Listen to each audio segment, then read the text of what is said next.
Welcome to our channel. This is Crescent Boutiques. இன்னைக்கு நம்ம ஒரு கிராண்டான ஸ்லீவ் டிசைன் தான் பார்க்க போகிறோம். ஒரு டிஃப்ரெண்ட் பேட்டர்ன் தான், பார்க்கவே ரொம்ப அட்ராக்டிவான ஒரு லுக்கில் நம்ம இன்றைக்கி ஸ்லீவ் டிசைன் பார்க்க போகிறோம். பார்க்குறதுக்கு முன்னாடி என்னென்ன ஆட் பண்ணியிருக்கோம் அப்படிங்கிறத ஃபர்ஸ்ட்டு பார்ப்போம். ஃபர்ஸ்ட் நான் இதில் செயின் ஸ்டோன் ஆட் பண்ணியிருக்கேன். இது ஸ்டிச் பண்ணுறதுக்கு சரி த்ரெட் தான் ஆட் பண்ணியிருக்கேன். தென் காப்பர் கலரில் 3mm பீட் ஆட் பண்ணியிருக்கேன், சுகர் பீட் ஆட் பண்ணியிருக்கேன், தென் செயின் ஸ்டோன்ஸ் ஆட் பண்ணியிருக்கேன், gold colour 3mm beads add பண்ணியிருக்கேன், தென் 5mm பீட்ஸ் ஆட் பண்ணியிருக்கேன், ரவுண்ட் ஸ்டோன் ஆட் பண்ணியிருக்கேன், சக்கரை ஆட் பண்ணியிருக்கேன், ஒயிட் கலர் ஸ்டோன் ஆட் பண்ணியிருக்கேன். இது எல்லாத்தையும் ஆட் பண்ணி ஒரு யூனிக் பேட்டர்ன் கொண்டு வந்திருக்கேன். எப்படி போடலாம் அப்படிங்கிறத பார்க்கலாம் வாங்க.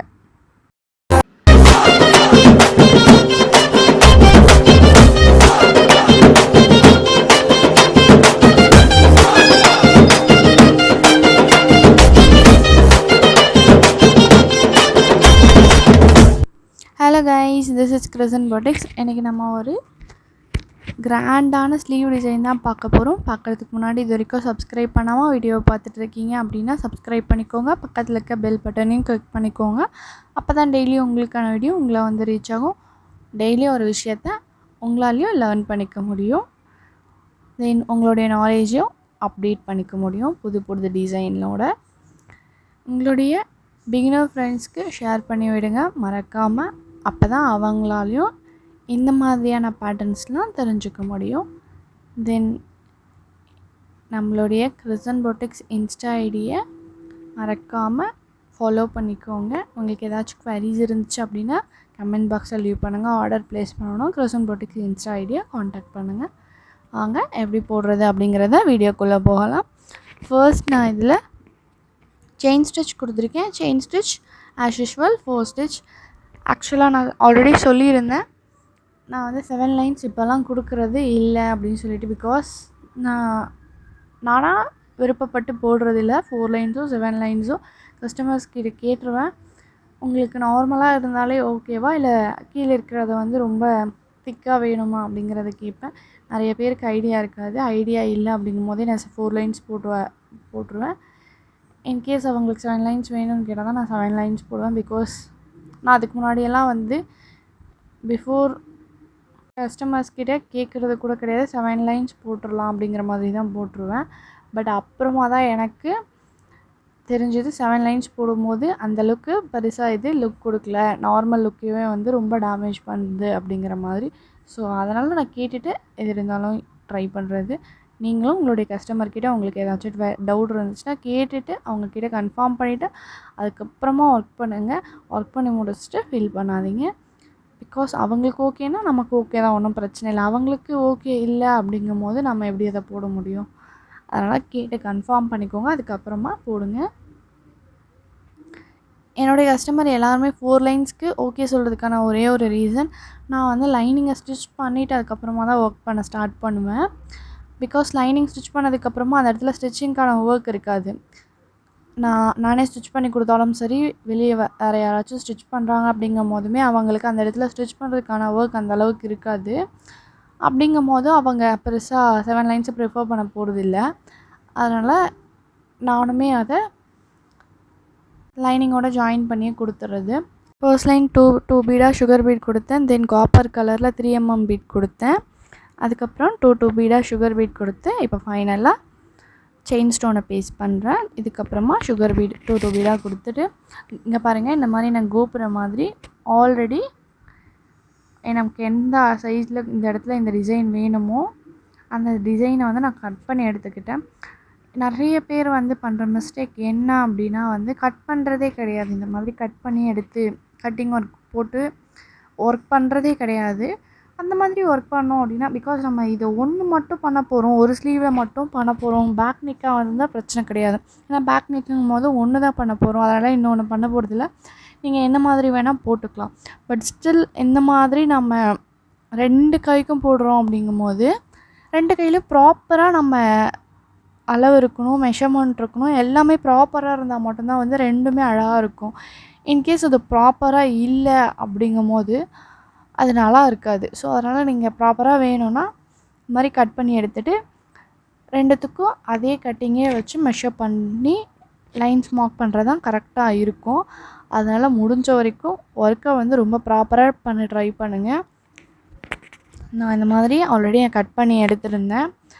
இது என்ன ஹைட்னா, கஸ்டமரோட ஹைட் வந்து ஸ்லீவோட ஹைட் வந்து 10, என்னுடைய இந்த ஹைட் வந்து 8.5. இந்த டிசைனோட ஹைட் வந்து 8.5. தென் பிரெத்து வந்து நான் இந்த அளவு தான் போடணும் அப்படின்ற மாதிரி போடல. இந்த சைடில் ஒரு 3 இன்ச்சஸ், அந்த சைடில் ஒரு 3 இன்ச்சஸ், நார்மலாக அவங்களுடைய ஸ்லீவ் டிசைன்லேருந்து இந்த லெஃப்டில் 3 இன்ச்சஸ், ரைட்டில் 3 இன்ச்சஸை கட் பண்ணிவிட்டு இன் பிட்வீனில் இருக்க அளவில் மட்டும்தான் நான் இந்த டிசைனை போட்டிருக்கேன். பிகாஸ் இந்த 3 லைன்ஸ் வந்து அவங்களுடைய கை ஜாயினிங் கிட்ட வந்துடும். ஸ்டிச்சிங் பண்ணுவோம்ல, அந்த ஜாயினிங் கிட்ட இந்த 3 இன்ச்சஸ் வந்து பின்னாடி வந்து ஹைட் ஆயிரும். அதனால் அது பெருசாக தெரியாது. இதுதான் இந்த சைடில் இப்போ நான் ஒர்க் பண்ணுறேன்னா அது மட்டும் தான் ஷோ ஆகும் உங்களுக்கு ஃபோட்டோகிராஃபிக்கு. ஸோ அதனால் நான் இந்த இடத்துல மட்டும் யூனிக்காக ரொம்ப அட்ராக்டிவாக கொடுத்துருக்கேன் இந்த டிசைன்ஸை பாருங்கள். அதனால தான் அந்த 3 இன்ச்சஸை வந்து ஸ்கிப் பண்ணிவிட்டு இன் பிட்வீனில் இந்த இடத்துல நான் போட்டிருக்கேன். இந்த பேட்டர்ன் இந்த மாதிரி போட்டால் தான் இது நல்லாயிருக்கும். தென் செக்குடு டிசைன், இந்த கோபுரத்துக்கு உள்ளே வந்து செக்குடு போட்டிருக்கேன். நார்மலாக செக்குடு எப்படி போடுவோமோ அதே மாதிரி தான் மெஷர் பண்ணியிருக்கேன். செக்குடு கூட நம்ம கட் பண்ணி, ரொம்ப பிகினர்ஸாக இருக்கீங்க அப்படின்னா உங்களுக்கு எந்த சைஸில் செக்குடு வேணுமோ அந்த சைஸில் நீங்கள் சின்னதாக பேப்பர் கட் போட்டு வச்சு செக்குடு வந்து மார்க் பண்ணலாம். பட் ஸ்டில் இன்றைக்கி நான் வந்து பேப்பர் கட்லாம் போடல. நார்மலாக ஸ்கேலை வச்சு எனக்கு எப்படி மெஷர் பண்ணோம் அப்படிங்கிறது நான் போட்டு பழகிருச்சு எனக்கு. ஸோ அதனால் நான் அப்படியே மெஷர் பண்ணிட்டேன். இன்கேஸ் உங்களுக்கு அந்த மாதிரி செக்குடு வந்து ப்ராப்பராக வரல அப்படின்னு யோசிக்கிறவங்க ஹைட்டும் சரி பிரெத்தும் சரி ஒரே ஈவனாக வந்து எந்த இன்ச்சில் வேணுமோ அந்த இன்ச்சை மெஷர் பண்ணி பாக்ஸ் மாதிரி கட் பண்ணி அதை க்ராஸாக நீங்கள் திருப்புனீங்க அப்படின்னா வந்து டைமண்ட் மாதிரி கிடைக்கும். ஸோ அதை வச்சு நீங்கள் மார்க் பண்ணி செக்குடு டிசைனை கொண்டு வந்துக்கலாம். அதை நீங்கள் ஆஃபாக கட் பண்ணி கீழேருந்து அந்த ஆஃபை வச்சு கீழே ஸ்டார்ட் பண்ணி அதுக்கப்புறமா வந்து மெஷர் பண்ண ஸ்டார்ட் பண்ணிங்க அப்படின்னா ப்ராப்பரான ஒரு டிசைன் உங்களுக்கு கிடைக்கும். இன்கேஸ் நீங்கள் பிகினர் அப்படிங்கும் போது நீங்கள் இந்த மாதிரி ட்ரை பண்ணலாம் உங்களுக்கு ப்ராப்பராக கிடைக்கிறதுக்கு. இல்லை நான் எக்ஸ்பர்ட் தான், நான் இந்த மாதிரி எப்பயுமே பண்ணுவேன் அப்படிங்கும்போது நீங்கள் நார்மலாகவே பண்ணிக்கலாம். உங்களுக்கு வேறு ஏதாச்சும் ஐடியா இந்த மாதிரி செக்குடு பண்ணியிருக்கேனா, இதை விட இன்னும் ஈஸியான ஒரு ஐடியா இருக்குது அப்படின்னு நீங்கள் ஏதாச்சும் உங்களுக்கு தெரிஞ்சிச்சு அப்படின்னா கமெண்ட் பாக்ஸில் சொல்லுங்கள். இதையே பார்த்து நிறைய பேர் தெரிஞ்சுக்குவாங்க. உங்களால் அவங்க ஒரு விஷயத்த யூஸ்ஃபுல்லாக பண்ண முடியும் அப்படின்னா நீங்கள் கமெண்ட் பாக்ஸில் லீவ் பண்ணுங்கள். தென் இப்போ நான் இந்த செக்குடோட ஒன் சைட் லைன்ஸ் மட்டும் ஸ்டிச் பண்ணிவிட்டு க்ளூ அப்ளை பண்ணி இந்த கோபுரத்தை சுற்றி செயின் ஸ்டோனை பேஸ்ட் பண்ணுறேன். பாருங்கள், இப்போவே ஏன் பேஸ்ட் பண்ணுறீங்க, உள்ளே என்னோட செக்குடுக்கு அந்த க்ராஸ் லைன் கொடுக்கலையா அப்படின்னு நீங்கள் கேட்கலாம். என்னென்னா இந்த க்ளூ நம்ம அதுக்கப்புறமா இந்த செக்குடு போட்டதுக்கப்புறமா க்ளூவை பேஸ்ட் பண்ணோம் அப்படின்னா காயறதுக்கு நம்ம கொஞ்சம் நேரம் அதுக்காக வெயிட் பண்ணுற மாதிரி இருக்கும். ஸோ அந்த டைம் கொஞ்சம் நமக்கு வேஸ்ட்டு தானே, சேவ் பண்ணிக்கலாம் அப்படிங்கிறதுக்காக, டைம் சேவ் பண்ணணும் அப்படிங்கிறதுக்காக தான் வந்து இந்த க்ராஸ் லைன் போடும்போது நான் அந்த ஸ்டோனை பேஸ்ட் பண்ணிட்டேன். ஸோ இந்த க்ராஸ் லைன் போட்டு முடிச்சுட்டு நான் ஸ்டோனை போய்ட்டு லாக் பண்ணணும். எப்பயுமே ஸ்டோனை லாக் பண்ண சொல்லுவேன். ஸோ அந்த மாதிரி ஸ்டோனை போய் லாக் பண்ணுறதுக்குள்ளே காஞ்சிரும். காஞ்சதுக்கப்புறம் நான் வந்து வெயிட் பண்ணாமல் கடன்னு சொல்லிவிட்டு நம்ம போட்டு முடிச்சுட்டு ஒர்க் ஃபினிஷ் பண்ணுறதுக்கு ஈஸியாக இருக்கும். அதனால தான் நான் இந்த மாதிரி ட்ரை பண்ணியிருக்கேன். பாருங்கள், இப்போ நான் செக்குடு இந்த சைடில் நான் எந்த மாதிரி லைன் போடணும் அதே மாதிரி தான் ஆப்போசிட்லேயும் லைன் போடுறேன். இதை கொஞ்சம் ஸ்ட்ரெயிட்டாகவே போடுற மாதிரி பாருங்கள். நீங்கள் இந்த ஃபஸ்ட்டு ஒரு லைன் போட்டோம்ல, ஸோ அந்த லைனை வந்து க்ராஸ் பண்ணுறீங்க செகண்ட் லைனை அப்படிங்கும்போது க்ராஸ் பண்ணும்போது இன் பிட்வீனில் பீடு இருக்குது அப்படின்னா அது கொஞ்சம் ப்ராப்பராக பார்த்து லாக் பண்ணிக்கோங்க. பீடு இல்லை, 2 பீடுக்கு நடுவில் தான் லைன் போகுது அப்படிங்கும்போது நார்மலாக போய்க்கலாம். பீடு இருக்குது அப்படிங்கும்போது கொஞ்சம் பார்த்து கேர்ஃபுல்லாக பண்ணிக்கோங்க. அப்போ தான் வந்து லைன் நல்லாயிருக்கும். நீங்கள் ஸ்ட்ரெயிட்டாக லைன் போட்டால் மட்டும் தான் அது வந்து செக்குடு மாதிரி தெரியும், இல்லைனா அது வேறு மாதிரி போயிடும். ஸோ அதனால் அது கொஞ்சம் பார்த்து கேர்ஃபுல்லாக பண்ணுங்கள். தென் இப்போ இந்த செக்குடில் வந்து நார்மலாக ஃப்ளாருக்கு வந்து மொட்டு இருக்கும்ல, அந்த மாதிரி செக்குடு வந்து ஜாயின் பண்ணுறதுல வெர்டிக்கல் லைனோ ஹரிசாண்டல் லைனோ ஜாயின் பண்ணுற அந்த இடத்துல 4 மூலையிலையும் 4 பீடை நான் ஆட் பண்ணியிருக்கேன். ஆக்சுவலாக இது வந்து கோல்டு கலர் 3mm பீடு தான் நான் ஆட் பண்ணிகிட்ருக்கேன். எப்படி ஆட் பண்ணுறேங்கிறத பாருங்கள். ஒன்றையும் நான் லாக் பண்ணலை, 2 பீடாக நான் லாக் பண்ணிகிட்ருக்கேன். ஃபஸ்ட்டு ஒன் சைடு பீடை வச்சுட்டு அது பக்கத்துலேயே இன்னொரு கார்னருக்கு கொண்டு போயிட்டு இன்னொரு பீடை வச்சு அதுக்கப்புறமா தான் லாக் பண்ணுறோம். ஒன்று ஒன்றா லாக் பண்ணோம் நமக்கு டைம் ஆகும். நாலுத்தையும் ஒன்றா லாக் பண்ணால் ப்ராப்பர் ஃபினிஷிங் கிடைக்காது. ஸோ அதனால் நான் பீடை ஃபஸ்ட்டு ஒரு கார்னரில் ஸ்டார்ட் பண்ணி அது பக்கத்து கார்னர்கிட்ட செயின் ஸ்டிச் கொடுத்துட்டு அதுக்கப்புறம் இன்னொரு பீடை லாக் பண்ணுறேன். அதே மாதிரி அது பக்கத்தில் இன்னொரு 4 கார்னரில், ஸோ நம்ம 2 கார்னர் லாக் பண்ண மாதிரி நெக்ஸ்ட்டு 2 கார்னரையும் அதே மாதிரி 2 பீடை வச்சு நம்ம லாக் பண்ண போகிறோம். இந்த மாதிரி பண்ணும்போது கொஞ்சம் ஈஸியாக இருக்கும், நமக்கு பண்ணுறதுக்கு டைம் சேவ் ஆகும். இன்னொரு விஷயம் என்ன அப்படின்னா கொஞ்சம் ப்ராப்பரான ஃபினிஷிங் கிடைக்கும். நாலுத்தையும் ஒன்றா மட்டும் ட்ரை பண்ணிடாதீங்க. அது அந்தளவுக்கு நான் ட்ரை பண்ணேன், அந்தளவுக்கு ப்ராப்பரான ஒரு ஃபினிஷிங் கிடைக்கல. ஸோ அதனால தான் இந்த மாதிரி நான் சொல்லியிருக்கேன். நான் எப்பயுமே வந்து ஒரு வீடியோ போடுறேன் அப்படிங்கும்போது ஸ்ட்ரெயிட்டாக கொண்டு வந்து வீடியோ போட மாட்டேன். ஃபர்ஸ்ட் நான் ஒரு ஸ்லீவை ட்ரை பண்ணிவிட்டு நெக்ஸ்ட் ஸ்லீவ் தான் வந்து உங்களுக்கு நான் வீடியோ எடுத்து அதை எடிட் பண்ணி உங்களுக்கு ஷோ பண்ணுவேன். அதுக்குள்ளே என்னென்னலாம் நான் மிஸ்டேக் பண்ணேன், என்னென்னலாம் வந்து எனக்கு ப்ராப்பராக வந்துச்சு அப்படிங்கிறதெல்லாம் வந்து இப்போ ஒரு வீடியோலேருந்து நான் லேர்ன் பண்ணிவிட்டு அதுக்கப்புறமா தான் உங்கள்கிட்ட சொல்லுவேன். ஸோ அதனால் நீங்கள் ட்ரெஸ் பண்ணி ஒர்க் பண்ணலாம், ட்ரை பண்ணலாம், என்ன வேணால் பண்ணலாம். பிகாஸ் நான் ட்ரை பண்ணிவிட்டு மட்டும் தான் சொல்லுவேன். ஸோ ட்ரை பண்ணிவிட்டு எனக்கு வரல, அது ப்ராப்பராக வரல அப்படிங்கும்போது எது ப்ராப்பராக வரலையோ அதையும் நான் சொல்லுவேன். அதனால் ட்ரெஸ் பண்ணி பண்ணுங்கள். தென் இன்பிட்வீனில் கேப் இருக்குது, அந்த கேப்பில் வந்து சர்க்கரை ஆட் பண்ணுறேன். சர்க்கரை நான் ரவுண்ட் சர்க்கரை ஆட் பண்ணல, ஃப்ளார் சர்க்கரை வரும்ல, ஃப்ளார் சர்க்கரையிலே வந்து சின்ன சைஸில் இருக்கும்ல அந்த சர்க்கரை தான் நான் இப்போ ஆட் பண்ணிகிட்ருக்கேன். இந்த சர்க்கரையை ஆட் பண்ணும்போதும் வந்து வெர்டிக்கல் லைனில் நீங்கள் ஸ்டிச் பண்ணி லாக் பண்ணுறீங்க ஒரு டிசைனை அப்படின்னா அதே லைனில் எல்லாமே கொண்டு போங்க. ஹரிசாண்டர்னால் ஹரிசாண்டர்லேயே வந்து லாக் பண்ணுங்கள். ஒன்று வெர்டிக்கல் ஒன்று ஹரிசாண்டர் அந்த மாதிரி வந்து ஒரு ஆர்டரே இல்லாமல் லாக் பண்ணாதீங்க. எண்டை நாட் போடுவோம்ல ஸ்டார்ட் பண்ணி, ஸோ அதை சொல்ல வரேன். இப்போ நான் போடுறத வந்து மேலேருந்து கீழே போடுறேன், அதே மாதிரி மேலேருந்து கீழே வச்சு லாக் பண்ணுங்கள். இல்லை சைடில் லெஃப்ட் டு ரைட் அந்த மாதிரி லாக் பண்ணுங்கள். ஏதாச்சும் ஒரு ஆர்டரில் மட்டும் லாக் பண்ணிங்க அப்படின்னா கொஞ்சம் ப்ராப்பராக இருக்கும், பார்க்க ரொம்ப அழகாக தெரியும். அதுவே ஒரு டிசைன் மாதிரியே உங்களுக்கு தெரியும். இல்லைன்னா ஏதோ மிஸ்டேக் பண்ணியிருக்கோம் அப்படிங்கிற மாதிரியே ஃபீல் ஆகும். அதனால் சொல்கிறேன். தென் இப்போது இந்த சர்க்கரைக்கு இன்பிட்வீனில் நான் க்ளூ வச்சு ஸ்டோனை பேஸ்ட் பண்ணுறேன். பாருங்கள், இருக்கிறதுலே கொஞ்சம் பெரிய ஸ்டோன்னு சொல்லுவோம்ல, ரொம்ப பெரிய ஸ்டோன் இல்லை, ரொம்ப மீடியமான ஒரு ஸ்டோன் தான். அந்த இடத்துல ரொம்ப அட்ராக்டிவாக தெரியணும். இது என்னென்னா என்னுடைய கஸ்டமருடைய வெட்டிங் ப்ளவுஸுங்கும் போது மார்னிங்க்கு போட்டோம் அப்படின்னா ஸ்டோன் இல்லாமல் யூஸ் பண்ணிக்கலாம். பட் ரிசப்ஷன் அப்படிங்கும் போது ஸ்டோன் இருந்துச்சுன்னா தான் வந்து அந்த ஃபோட்டோகிராஃபிக்கு அவ்வளோ அழகாக இருக்கும், அட்ராக்டிவாக இருக்கும். ரிசப்ஷனுக்கு நிறைய பேர் லெஹங்கா யூஸ் பண்ணுவாங்க. லெஹங்கா யூஸ் பண்ணலங்கும் போது ப்ளவுஸ் யூஸ் பண்ணுறாங்க அப்படின்னா அதுக்கேற்ற மாதிரியான அதுக்கு ஈக்குவலான நம்ம அவுட்புட் கொடுத்துருக்கணும். ஸோ அந்த அவுட்புட் வரணும் அப்படின்னா நிறைய ஸ்டோன்ஸ் வச்சு யூஸ் பண்ணி நம்ம ட்ரை பண்ணோம் அப்படின்னா தான் வந்து இது வரும் நமக்கு. ஸோ அதனால தான் ஆக்சுவலாக என்னோடய கஸ்டமர் இந்த நடுவில் இருக்க அந்த ஸ்டோன்லாம் வந்து ரெஃபரன்ஸ் பிக்சரில் எனக்கு காமிக்கல, நான் தான் ஆட் பண்ணியிருக்கேன், ரொம்ப அழகாக இருக்கும் அப்படிங்கிற மாதிரி. இப்போ நான் சைடில் கொடுத்துருக்க செயின் ஸ்டோனுமே வந்து அவங்களோட ரெஃபரன்ஸில் கிடையாது. ஒரே ஒரு 3mm பீட் கொடுத்து பக்கத்துலேயே திருப்பியும் 2 சுகர் பீட்ஸாக கொடுத்துருந்தாங்க, அவ்வளோதான். மற்றபடி அவங்க பெருசாலாம் இது கிராண்டாலாம் கொடுக்கல. பட் எனக்கு என்ன அப்படிங்கும்போது அவங்க ரிசப்ஷனில் போயிட்டு வியர் பண்ணுறாங்க அப்படின்னா ரொம்ப கம்ஃபர்டபுளாக ஃபீல் பண்ணும். தென் சாட்டிஸ்ஃபைடாக இருக்கணும், அவங்களுக்கு அது கான்ஃபிடென்ட் கொடுக்கணும். அந்தளவுக்கு இருந்துச்சுன்னா தான் வந்து நமக்கு ஒரு சாட்டிஸ்ஃபைட் இருக்கும். அதனால் எனக்கு இதெல்லாம் ஆட் பண்ணால் ரொம்ப அழகாக இருக்கும்னு தோணுச்சு. அதனால தான் நான் இதெல்லாம் ஆட் பண்ணியிருக்கேன். இப்போ நான் அந்த செயின் ஸ்டோனை வந்து லாக் பண்ணி முடிச்சிட்டேன். உங்களுக்கு பார்க்கும்போது தெரியுதான்றது எனக்கு தெரியல, ஆனால் லாக் பண்ணிவிட்டு தென் அந்த செயின் ஸ்டோனுக்கு பக்கத்துலேயே வந்து 2 சுகர் பீட்ஸாக கொடுத்துருக்கேன்.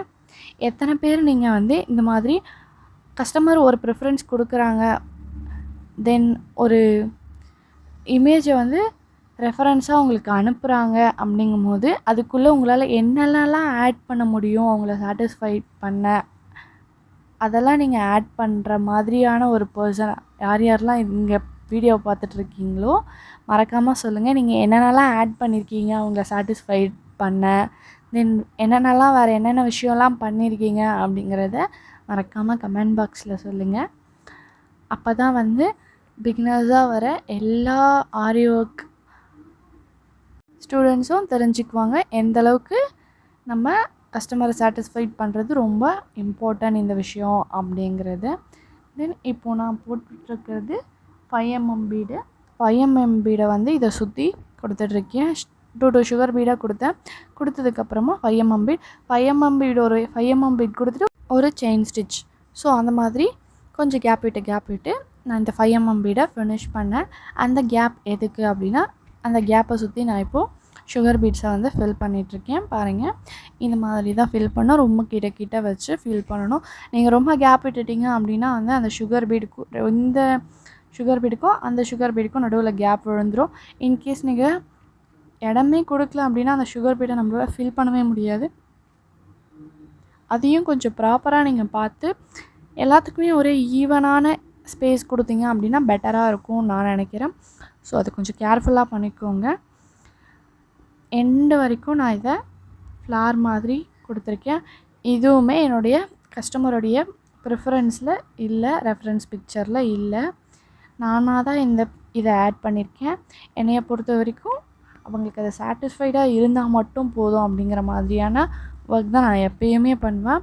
அவங்க அதை வாங்கும்போது ரொம்ப சாட்டிஸ்ஃபைடாக ஃபீல் பண்ணணும். அந்த சாட்டிஸ்ஃபைட் மட்டும்தான் வந்து என்னுடைய பிஸ்னஸை ரன் பண்ணுறதுக்கான ஒரு எனர்ஜியை கொடுக்கும் அப்படிங்கிற மாதிரி ஃபீல் பண்ணுற ஒரு பர்சன் தான் நான். ஸோ அப்படி இருக்கும்போது எதுவுமே என்னுடைய கஸ்டமரை வந்து ரெஃபரன்ஸ் பிக்சரில் கொடுக்கல. நான் தான் சொல்லியிருந்தேன் ஆல்ரெடி. ஒரு சுகர் பீட் கொடுத்துட்டு 3mm பீட் கொடுத்து திரும்பவும் சுகர் பீடு அதோடு ஃபினிஷ் பண்ணிட்டாங்க அவங்களோட ரெஃபரன்ஸ் பிக்சரில். நான் தான் இதை ஆட் பண்ணியிருக்கேன். தென் இப்போது நம்ம ஃப்ளார் போட்டிருக்கோம்ல, அந்த ஃப்ளாருக்கு இந்த 5mm பீடும் அந்த 5mm பீடும் மீட் பண்ணுற அந்த இன்பிட்வீன் பிளேஸில் வந்து 2 சுகர் பீட்ஸ் லாக் பண்ணுறோம். 4 சுகர் பீட் கொடுத்துட்டு ஒரு 3mm பீட் கொடுத்து இந்த இடத்துல நம்ம லாக் பண்ணுறோம். பாருங்கள், உங்களுக்கு பார்க்கும்போதே தெரியும். அதையுமே ரொம்ப ஈவனாக ஒரே ஆங்கிள்லேயே நம்ம கொண்டு போய் லாக் பண்ணியிருக்கோம். அந்த கோபுரம் எந்த ஆங்கிளில் போதோ அதே ஆங்கிளில் கொண்டு போனால் தான் நம்மளால் அது ப்ராப்பரான ஃபினிஷிங் கிடைக்கும். நம்ம ஸ்ட்ரெயிட்டாக மட்டும்தான் போடணும், ஸ்ட்ரெயிட்டாக இருக்கணும் அப்படிங்கிற மாதிரி 90 டிகிரியில் வேணும் அப்படிலாம் நம்ம போட்டோம் அப்படின்னா இது ப்ராப்பரான ஃபினிஷிங் கிடைக்காது. ஸோ அதனால் கோபுரம் எந்த மாதிரி கர்வில் கொண்டு போகிறோமோ அதே மாதிரியே இந்த லைன்ஸ் கொடுக்கும்போது ப்ராப்பரான கர்வ் இருக்கணும். அப்போ தான் கரெக்டாக இருக்கும். ஸோ அதை மறக்காமல் ட்ரை பண்ணுங்கள். அந்த கர்வ் வர மாதிரி ட்ரை பண்ணுங்கள். நான் வந்து அந்த 3mm பீடை வந்து அந்த செக்கடு டிசைன் இருக்குல்ல, அந்த செக்கடு டிசைன்லேருந்து கொட்டி வச்சுருக்கேன். ஸோ அதனால தான் அங்கேருந்து எடுத்து நான் ஒர்க் பண்ணிகிட்ருக்கேன். தென் இப்போது நான் சொன்ன ஆல்ரெடி ஒரு 1.5 இன்ச் வந்து கோபுரம் டிசைனுக்கும் என்னுடைய கஸ்டமருடைய ஹைட்டுக்கும் நடுவில் கேப் இருக்குது அப்படின்னு சொல்லிட்டு, ஸோ அந்த கேப் ஃபுல்லாக நான் இப்போ ஃபில் பண்ணணும். இந்த கோபுரத்தை சுற்றியுமே கொஞ்சம் ஸ்பேஸ் இருக்குது. ஸோ அந்த ஸ்பேஸுமே ஃபில் பண்ணணும். ஸோ அந்த ஃபில் பண்ணுறதுக்கான டிசைன் தான் இப்போ நான் வரைஞ்சிட்ருக்கேன். டிசைனை வந்து கொடியாக போகிற மாதிரி, செடி கொடி போகிற மாதிரியான ஒரு டிசைன் தான் நான் இப்போ வரைஞ்சிருக்கேன். லெஃப்ட் சைடில் எந்த மாதிரி டிசைன் எந்த இடத்துலலாம் லீஃப் போகிறோமோ அதே மாதிரி ரைட் சைடில் எப்படி லீஃப் போகிறோமோ அதே மாதிரி லெஃப்ட் சைடில். ஸோ அந்த மாதிரி தான் வரைஞ்சிருக்கேன். உங்களுக்கு பார்க்கும்போது தெரியும், அந்த சைடில் ஒரு கர்வ் இருக்குன்னா அதே மாதிரி இந்த சைட்லேயும் கர்வ் இருக்கும். ஸோ அந்த மாதிரி பார்த்து தான் நான் வரைஞ்சிருக்கேன். லெஃப்ட் சைடில் ரைட் சைடில் நான் ஃபுல்லாக முடிச்சுட்டு ரைட் சைடோட காப்பியை தான் வந்து நான் லெஃப்ட் சைடில் அப்படியே டிட்டோவாக பார்த்து வரைஞ்சிருக்கேன். உங்களுக்கு இதுக்கு ஏதாச்சும் ட்ரேஸ் பண்ணி நான் வரைஞ்சா நல்லா இருக்குமா அப்படின்னு கேட்கலாம். ட்ரேஸ் பண்ணி வரைஞ்சிக்கலாம், ஓகே தான். நீங்கள் உங்களுக்கான ஒரு பேட்டர்னை வந்து ட்ரேஸ் பண்ணிக்கலாம். ஆக்சுவலாக இந்த வீடியோக்கான டிப் என்ன அப்படிங்கிறத இப்போ சொல்கிறேன். ட்ரேசிங்க்கு வந்து நீங்கள் கேன்வா ஆப் யூஸ் பண்ணிக்கலாம். ஸோ அந்த ஆப்பில் வந்து உங்களுக்கு என்ன மாதிரியான டிசைன் வேணுமோ அதை நீங்கள் அந்த இடத்துல ட்ரா பண்ணி ப்ரிண்ட் போட்டுக்கலாம். ப்ரிண்ட் போட்டோம் அப்படின்னா ஒரு 5 or 10 rupees இருக்கும், அவ்வளோதான். ப்ரிண்ட் போட்டதுக்கப்புறமா வந்து நீங்கள் அந்த ப்ரிண்ட்டை வந்து எல்லா டிசைனுமே எப்படி வேணுமோ அந்த மாதிரி ப்ரிண்ட் போட்டுக்கணும். நான் சொல்கிற மாதிரி இந்த கொடியை மட்டும் ப்ரிண்ட் போடணும் அப்படி சொல்ல வரல. கீழேருந்து இங்கே என்னென்ன டிசைன் ஸ்டார்ட் பண்ணுமோ ஸ்டார்ட் டு எண்டு வரைக்கும் ஃபுல்லாக நீங்கள் கேன்வாவில் மேக் பண்ணி அதை ப்ரிண்ட் போட்டு கொண்டு வந்து ட்ரேசிங் ஷீட்டு உங்களுடைய ப்ளவுஸ்க்கு மேலே வச்சு அதுக்கப்புறம் நீங்கள் கொண்டு வந்த அந்த ப்ரிண்ட்டை அப்படியே ட்ரேஸ் பண்ணி எடுத்துக்கலாம். பட் என்னை பொறுத்த வரைக்கும் அதை விட கையில் வரைஞ்சிக்கிறதே பெட்டர்னு நான் நினைக்கிறேன். பிகாஸ் அது அந்தளவுக்கு பர்ஃபெக்டாக வருமானு எனக்கு தெரியல. நான் இதை ட்ரை பண்ணலை. ஆனால் இப்படி ஒரு ஐடியா எனக்கு ஆல்ரெடி இதை இருந்துச்சு. இதை ட்ரை பண்ணும்போதுமே எனக்கு பண்ணணும்னு தோணுச்சு. பட் எனக்கு வேண்டாம் அப்படிங்கிறதால நான் விட்டுட்டேன். உங்களுக்கு வேணும் அப்படின்னா ட்ரை பண்ணுங்கள் இந்த ஐடியாவை. உங்களுக்கு ஓகேவாக இருந்துச்சு அப்படின்னா, யாராச்சும் அந்த மாதிரி ட்ரை பண்ணியிருக்கீங்களா, அது ஒர்க் அவுட் ஆச்சா அப்படிங்கிறது உங்களுக்கு நீங்கள் ட்ரை பண்ணி இருந்தீங்க அப்படின்னா உங்களோட எக்ஸ்பீரியன்ஸை கமெண்ட் பாக்ஸில் ஷேர் பண்ணிவிட்டு போங்க. அப்போ தான் மற்றவங்களுக்கு அது யூஸ்ஃபுல்லாக இருக்கும். நான் உங்கள் கூட இன்ட்ராக்ட் பண்ணுறதுக்கான நீங்கள் என் கூட இன்ட்ராக்ட் பண்ணுறதுக்கான ஸ்பேஸ் மட்டும் இல்லை கமெண்ட் பாக்ஸு. பிகினர்ஸ்லேருந்து இங்கே பார்க்குற எல்லாருமே ஒருத்தரோடைய ஒருத்தர் கமெண்ட் பண்ணி இன்ட்ராக்ட் பண்ணுறதுக்கான ஒரு ஸ்பேஸ் தான் கமெண்ட் பாக்ஸ். ஸோ அதனால் உங்களோட எக்ஸ்பீரியன்ஸை கண்டிப்பாக ஷேர் பண்ணிவிட்டு போங்க. தென் உங்களுக்கு அந்த மாதிரி ஐடியா இருந்து நீங்கள் ட்ரை பண்ணியிருந்தீங்கன்னா அதையும் சொல்லுங்கள். ஒர்க் அவுட் ஆனாலும் ஓகே தான், ஆகாமல் இருந்திருந்தாலும் ஓகே தான். ஆக்சுவலாக இந்த கொடி டிசைன் இருக்குல்ல, கொடி டிசைனில் நான் எந்த இடத்துலாம் கொஞ்சம் லாங் ஸ்டிச்சஸ் போயிருக்கோ, லாங் கொடி போயிருக்கோ அந்த இடத்துலலாம் நான் 3mm பீட் கொடுத்தேன். ஆல்ரெடி நீங்கள் பார்த்துருப்பீங்க. ஸோ 3mm பீட் கொடுத்துட்டு தென் எங்கெங்கெல்லாம் ஷார்ட்டாக கொடி இருக்கோ அந்த இடத்துலலாம் சுகர் பீட் கொடுக்குறேன். ஃபஸ்ட்டு நான் இங்கே ஒரு குட்டி ஃப்ளார் போட்டேன். அந்த 1.5 inch சொன்னால அந்த கேப்பில் குட்டி ஃப்ளார் மாதிரி போட்டேன். அந்த ஃப்ளாருக்குள்ள சென்டரில் 3mm பீட் கொடுத்துட்டு அதை சுற்றி சுகர் பீடை நான் ஃபில் பண்ணுறேன். 2 பீட்ஸாக வச்சு தான் ஃபில் பண்ணுறேன். இந்த கர்வ் கிட்ட திரும்புகிற இடத்துலலாம் நான் சிங்கிள் பீட்ஸாக கொடுத்து ஸ்டிச் பண்ணுறேன். இங்கே பாருங்கள், ஃபஸ்ட்டு அவுட்டர் லைனை நான் கொடுத்துட்டு இன்பிட்வீன் கேப் இருக்குது. ஸோ அந்த கேப்பை நான் ஃபில் பண்ணணும். அந்த கேப்பை ஃபில் பண்ணுறதுக்காக தான் நான் இந்த மாதிரி கொடுத்துட்ருக்கேன். ஃபில் பண்ணுறதுமே 2 சுகர் பீட்ஸாக வச்சு தான் ஃபில் பண்ணிகிட்ருக்கேன். இப்போது நான் பாருங்கள், உங்களுக்கு பார்க்கும்போதே தெரியும். இந்த மாதிரி ரொம்ப கிட்ட வச்சு ஃபில் பண்ணிங்க அப்படின்னா பேட்டர்ன் ரொம்ப அழகாக இருக்கும். கொஞ்சம் தூரமாக வச்சுட்டிங்க அப்படின்னா உங்களுடைய பேட்டர்ன் ரொம்ப டிசைனை விட பெருசாகிரும். இன்னொன்று அந்தளவுக்கு உங்களுக்கு ப்ராப்பரான ஃபினிஷிங் கிடைக்காது. ஸோ அதனால் கொஞ்சம் கிட்டவே வச்சு ட்ரை பண்ணுங்கள். ரொம்ப கம்மியான ஒரு கேப் இருக்குது அந்த இடத்துல, நான் ஒரே ஒரு சுகர் பீடாச்சும் போய்ட்டு ஃபில் பண்ணுறேன் அப்படிங்கிற மாதிரி சுகர் பீடுக்கு இடம் இல்லாத இடத்துலையும் சுகர் பீடு போடணும் அப்படின்னு ட்ரை பண்ணாதீங்க. ரொம்ப குட்டியான ஒரு கேப் இருக்குன்னா ஒன்றும் பிரச்சனை இல்லை, அப்படியே விட்டுருங்க. சுகர் பீட் போட முடியும் அந்த கேப்பில் அப்படின்னா மட்டும் சுகர் பீடை யூஸ் பண்ணுங்கள். ஏன்னா நீங்கள் சின்னதாக இருக்கே அப்படிங்கிற கேப்பை ஃபில் பண்ணோம் அப்படின்னு நினச்சி நீங்கள் அந்த இடத்துல சுகர் பீடை வச்சுட்டிங்க அப்படின்னா உங்களோட டிசைனே பெருசாக மாறிடும். ஸோ அது அந்தளவுக்கு நீட்டாக இருக்காது. அதனால் பார்த்து பொறுமையாக யோசித்து போடுங்க. இதே மாதிரி தான் நான் அந்த ஃப்ளார் ஃபுல்லாமே ஃபில் பண்ண போகிறேன். ஹிட் பண்ணி பாருங்கள். இது வரைக்கும் சப்ஸ்கிரைப் பண்ணாமல் யாராச்சும் வீடியோவை பார்த்துட்ருக்கீங்க அப்படின்னா சப்ஸ்கிரைப் பண்ணிக்கோங்க. பக்கத்தில் இருக்க பெல் பட்டனையும் கிளிக் பண்ணிக்கோங்க. அப்போ தான் டெய்லி உங்களுக்கான வீடியோ உங்களை ரீச் ஆகிடும். உங்களுக்கு தேவையான அப்டேட் உங்களால் தெரிஞ்சுக்க முடியும். தென் உங்களுக்கு ஏதாச்சும் queries இருந்துச்சு அப்படின்னா கமெண்ட் பாக்ஸில் லீவ் பண்ணுங்கள். ஆர்டர் ப்ளேஸ் பண்ணணும் அப்படின்னா கிரசன் பொட்டிக்ஸ் இன்ஸ்டா ஐடியை காண்டாக்ட் பண்ணுங்கள். இது வரைக்கும் ஃபாலோ பண்ணாமல் இருந்தீங்க அப்படின்னா இன்ஸ்டா ஐடியை ஃபாலோ பண்ணிக்கோங்க. தென் உங்களுக்கு வேறு ஏதாச்சும் டவுட்ஸ் இருந்துச்சு அப்படின்னாலும் இன்ஸ்டாகிராம் ஐடியில் டிஎம் பண்ணுங்கள், கண்டிப்பாக ரிப்ளை பண்ணுவோம்.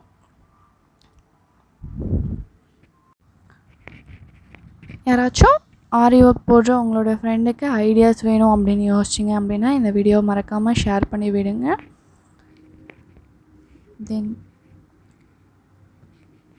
ப்ளவுஸில் எவ்வளோ பெரிய நீங்கள் ஒர்க் பண்ணுறீங்க அப்படின்னாலும் சுகர் பீடை மட்டும் 2 பீட்ஸ்க்கு மேலே போடாதீங்க. 3 பீட்ஸ் 4 பீட்ஸ் அந்த மாதிரி லாக் பண்ணிங்க அப்படின்னா சுகர் பீட்ஸ் மூவ் ஆக ஸ்டார்ட் ஆயிரும். உங்களுக்கு நார்மலாக இப்போது இந்த ஃப்ரேம்குள்ளே இருக்க வரைக்கும் அது மூவ் ஆகிற மாதிரி உங்களுக்கு ஃபீல் ஆகாது. பட் ஸ்டில் நீங்கள் அந்த ஃப்ரேமை தாண்டி கையில் எடுத்துட்டீங்க ப்ளவுஸாக அப்படின்னா அந்த டைமில் அது மூவ் ஆகும். நீங்கள் என்ன பண்ண முடியாது அப்படின்னா மூவ் ஆகும்போது அது திரும்பவும் ஃப்ரேமில் மாட்டி உங்களால் எதுவுமே பண்ண முடியாது. ஃப்ரேமில் ஃபிக்ஸ் பண்ணிங்க அப்படின்னா கூட நீங்கள் எக்ஸ்பெக்ட் பண்ணுற மாதிரி இதே டைட்டில் அது ஃபிக்ஸ் ஆகும் அப்படின்னா கண்டிப்பாக ஆகாது. கொஞ்சம் லூஸாக தான் இருக்கும். ஏன்னா நம்ம ஸ்டிச் பண்ணதெல்லாம் கொஞ்சம் இறுக்கமாக ஆயிரும். நம்ம ஸ்டிச் பண்ண இன்பிட்வீன் கேப்லலாம் லூஸ் தெரிய ஆரம்பிச்சிரும். நம்மளால் அது ப்ராப்பராக கொண்டு ஃபினிஷிங் கொடுக்க முடியாது. அதனால் நீங்கள் ஃப்ரேம்குள்ளே இருக்கும் போதே கொஞ்சம் ப்ராப்பராக ட்ரை பண்ணிக்கோங்க. ஆல்ரெடி சொல்லியிருந்தேன், லாங் கொடிக்கு மட்டும்தான் வந்து நான் 3mm பீட் கொடுத்துருக்கேன், மற்றபடி ஷார்ட் கொடிக்கெலாம் வந்து நான் கொடுக்கல அப்படின்னு சொல்லியிருந்தேன். ஸோ அதே மாதிரி தான் இப்போ ஷார்ட் கொடிக்கெலாம் வந்து சுகர் பீடை வச்சு ஃபில் பண்ணிகிட்ருக்கேன். பாருங்கள், ஃபர்ஸ்ட்டு லீஃபோடைய அவுட்டர் லைன் எந்த மாதிரி கொடுக்கணுமோ அந்த மாதிரி லீஃப் மாதிரி ஃபஸ்ட்டு ஒரு பேட்டர்னை கொண்டு வந்துட்டு ஒரு குட்டி லாக் பண்ணிவிட்டு உள்ளே இருக்க கேப்லலாம் வந்து நான் ஃபில் பண்ணுறேன். அப்பயும் பாருங்கள் 2 பீடாக தான் ஃபில் பண்ணிகிட்ருக்கேன். எனக்கு இந்த லீஃபுக்குள்ளே வந்து 2 லைன்ஸே வந்து எனஃப் அப்படிங்கிற மாதிரி இருந்துச்சு. இன்கேஸ் நீங்கள் லீஃபை வந்து பெருசாக போகிறீங்க அப்படின்னா 3 லைன்ஸ் உள்ளே வந்து ஃபில் பண்ணிக்கலாம். தென் இதே மாதிரி தான் நான் ஃபுல் டிசைனுமே வந்து கொடியை முடிச்சிருக்கேன். 2 சுகர் பீட்ஸாக கொடுத்து இந்த கொடியை வந்து இதே மாதிரி நீங்கள் முடிச்சுட்டு அப்படியே எடுத்துட்டீங்க அப்படின்னா வந்து நல்லா இருக்காது. அது என்னமோ தனித்தனியாக ஒரு டிசைன் இருக்க மாதிரி ஒரு ஃபீல் ஆகும். கொட்டி வச்சா எப்படி இருக்கும், மணி கொட்டி வச்சா செதறிடும்ல, ஸோ அந்த மாதிரி இருக்கும் உங்களுக்கு இந்த மாதிரி வெறும் டிசைனில் பார்த்தோம் அப்படின்னா. இப்போது நான் வீடியோவில் ஸ்டிச் பண்ணிகிட்ருக்கேன், அந்த சைடில் பாருங்கள், ரைட் சைடில் பார்க்கும்போது ஒரு லுக் உங்களுக்கு கிடைக்கும். அதே லெஃப்ட் சைடில் பார்க்கும்போது ரொம்ப காமான ஒரு லுக் கிடைக்கும். பிகாஸ் உங்களுக்கு இதில் ப்ராப்பராக தெரியுதான்னு எனக்கு தெரியல. இதை சுற்றி நான் செயின் ஸ்டிச் கொடுத்துருக்கேன், செயின் ஸ்டிச் கொடுத்து ஃபினிஷ் பண்ணியிருக்கேன். பட் ரைட் சைடில் இன்னும் செயின் ஸ்டிச் கொடுக்கல, இதுக்கப்புறம் தான் நான் கொடுக்க போகிறேன். உங்களுக்கு இதிலே ஒரு டிஃப்ரெண்ட் தெரியும் நான் நினைக்கிறேன். ரைட் சைடில் பார்க்கும்போது உதிரியாக தெரியும், லெஃப்ட் சைடில் பார்க்கும்போது ஒரு ப்ராப்பரான ஃபினிஷிங் கிடைக்கும். ஸோ இந்த மாதிரி நீங்கள் செயின் ஸ்டிச் கொடுத்து ஃபினிஷ் பண்ணால் மட்டும்தான் வந்து நல்லாயிருக்கும். நீங்கள் செயின் ஸ்டிச் கொடுக்கறது கொஞ்சம் கஷ்டமாக இருக்கேன் அப்படின்னு சொல்லிட்டு யோசிச்சிங்க அப்படின்னா உங்களுக்கு அந்தளவுக்கு ஃபினிஷிங் கிடைக்காது. எனக்கு அது பெருசாக சாட்டிஸ்ஃபைடு ஆகாது. எத்தனை பேர் இதை எக்ஸ்பீரியன்ஸ் பண்ணியிருக்கீங்க அப்படிங்கிறத சொல்லுங்கள். பிகாஸ் நானே நிறைய பேருடைய ப்ளவுசஸ் பார்த்துருக்கேன். ஜஸ்ட்டு ரைட் சைடில் எந்த மாதிரி நான் ஸ்டிச் பண்ணியிருக்கேனோ அந்த ஸ்டிச்சிங்கோடைய அவங்க ஃபினிஷிங் இருக்கும். மற்றபடி அவங்க எந்த ஒரு லாக்குமே கொடுத்துருக்க மாட்டாங்க, அதை சுற்றி நார்மலாக அப்படியே கொடுத்துருப்பாங்க. பிகாஸ் கஸ்டமரை வந்து ப்ரிஃபரன்ஸ் இந்த டிசைன் கேட்டாங்க, அவ்வளோதான். நிறைய கஸ்டமருக்கு தெரியறது இல்லை இதை சுற்றி இந்த மாதிரி ஃபினிஷிங் கொடுத்தா அழகாக இருக்கும்னு சொல்லிட்டு. அவங்கள பொறுத்த வரைக்கும் ஓகே நம்ம கொடுத்த டிசைன் டிட்டோவாக வந்துருச்சு அப்படிங்கிற மாதிரி அவங்க வாங்கிடுறாங்க. பட் இந்த மாதிரி ஆரி ஒர்க் போடுற நமக்கு தான் தெரியும், அதை பார்க்கும்போது இது நமக்கு இதை சுற்றி இந்த செயின் ஸ்டிச் கொடுத்துருந்தா இன்னும் ப்ராப்பராக இருந்திருக்குமே அப்படிங்கிறது நமக்கு மட்டும்தான் தெரியும். அதை நமக்கு பார்க்கும்போது ஃபீல் ஆகும். பட் அவங்களுக்கு தெரியாதுல்ல, அது அவங்களுக்கு தெரியலங்கிறதுக்காக நம்ம அந்த மாதிரி கொடுக்கணும் அப்படின்லாம் கிடையாது. நமக்கு ஒரு விஷயம் சாட்டிஸ்ஃபைடாக பண்ணால் மட்டும்தான் வந்து நம்மளால் இந்த ஒரு ஃபீல்டுக்குள்ளே சர்வே பண்ண முடியும். ஸோ அதனால் அவங்களுக்கு தெரியாது, அதனால் நம்ம ஏன் போடணும் அப்படிங்கிற மாதிரிலாம் யோசிக்காதீங்க. உங்களுக்கு அந்த விஷயம் தெரியும் அப்படின்னா நீங்கள் ட்ரை பண்ணி கொடுங்க. தெரியலை அப்படிங்கும்போது தெரிஞ்சுக்கோங்க, இந்த மாதிரி நிறைய வீடியோஸ் பார்த்து அதை எப்படி பண்ணால் கரெக்டாக இருக்கும் அப்படிங்கிறத தெரிஞ்சுட்டு ப்ராப்பராக பண்ணுங்கள். பாருங்கள், நான் எப்படி செயின் ஸ்டிச் கொடுத்துட்ருக்கேன்னு சொல்லிவிட்டு நான் போட்டிருக்க ஹோல் டிசைனுக்குமே இதே மாதிரி அவுட்டரில் கொடுத்து செயின் ஸ்டிச் கொடுக்குறேன். செயின் ஸ்டிச்சை ரொம்ப லாங்காக கொடுத்துடாதீங்க, ஓரளவுக்கு கிட்ட கொடுத்தீங்க அப்படின்னா தான் அதுவுமே கொஞ்சம் ப்ராப்பராக இருக்கும். ரொம்ப லாங்காக கொடுத்துட்டீங்க அப்படின்னா அதுக்கு நீங்கள் கொடுக்காமே எடுக்கலாம் அப்படிங்கிற மாதிரி இருக்கும். ஸோ அதனால் பார்த்து ப்ராப்பராக பண்ணுங்கள். இதான் என்னோடய ஃபைனல் அவுட்லுக். எந்த அளவுக்கு இருக்குது அப்படிங்கிறத கமெண்ட் பாக்ஸில் லீவ் பண்ணுங்கள். இப்போ இருக்க மற்ற கேப்ஸ்லாம் வந்து லைட்டாக க்ளூ போட்டு ரவுண்ட் ஸ்டோனை பேஸ்ட் பண்ணியிருக்கேன். இதோடய ஃபைனல் லுக் எப்படி இருக்குன்றதை கமெண்ட் பாக்ஸில் லீவ் பண்ணுங்கள். இந்த வீடியோ உங்களுக்கு எந்தளவுக்கு யூஸ்ஃபுல்லாக இருந்துச்சு, இந்த வீடியோக்குள்ளே இருந்து உங்களால் ஐடியாஸ் கேதர் பண்ண முடிஞ்சிச்சா அப்படிங்கிறதையும் சொல்லிட்டு போங்க. உங்களுக்கு ஏதாச்சும் குவரிஸ் இருந்துச்சுன்னா கமெண்ட் பாக்ஸில் லீவ் பண்ணுங்கள். ஆர்டர் ப்ளேஸ் பண்ணணும் அப்படின்னா கிரசன் பொட்டிக்ஸ் இன்ஸ்டா ஐடியை காண்டாக்ட் பண்ணுங்கள். இதான் என்னுடைய ப்ளவுஸோடைய final outlook. Thank you guys, by.